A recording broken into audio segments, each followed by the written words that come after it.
Everything or event that happened in this world has hidden stories. Every creature, whether animal or human, has a unique life story. They have their own abilities or talents that help to reveal their true identity. Good morning everyone, I'm John Diaz and I'm going to share the story of my life. Come on, join me as I look back on my past.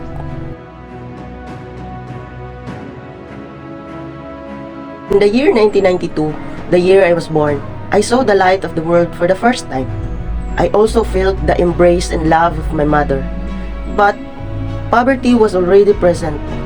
I grew up without a father, and my mother was the only one supporting me.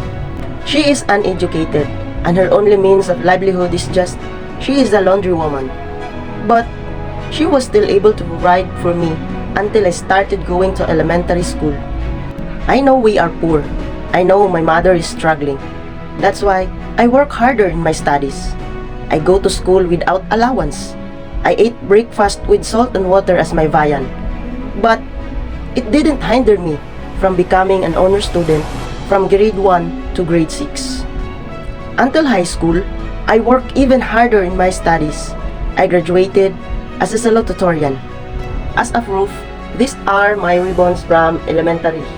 So, as you can see here, I have first honor here from grade 1 to grade 6. Then I have also most obedient, most industrious, best in TLE, best in Filipino, best in Araling Panlipunan, best in Math, CHAR. And these are my medals in high school. So these two medals are my leadership award when I was a SSG president school year 2010-2011. So this one is from the school and this one is from the governor. And this is my certificate for being a salutatorian in high school. So award this certificate of recognition to John Diaz as salutatorian. One of my hobbies back in high school was playing a badminton. But what I really loved was writing a script for drama and composing poetry. In fact, I wrote a poem and submitted it to our school's Com-Arts Festival. And it won first place and was published in our school publication, The Eagle's Eye. This is our school publication, The Eagle's Eye. It's already old because it covers from June 2010 to 2011, and this is the volume 1.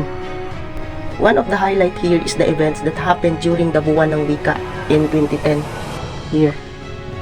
There are lots of competition competed that events. One of these is the Storya Comica, where I was the scriptwriter, the director, and the narrator.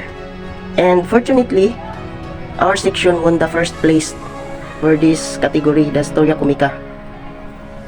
As you can read this part, hinirang na kampiyon ang Section Harmony sa isinagawang kulminasyon ng Buwan ng Wika sa mataas na paaralan ng Pasian noong Agosto 27, 2010. Nakuha nila ang pinakamataas na pwesto dahil sa pagkakawagi ng mga sumusunod na kompetisyon: pagsulat ng sanaysay, Storya Komika, romantikong duwito, unang pwesto.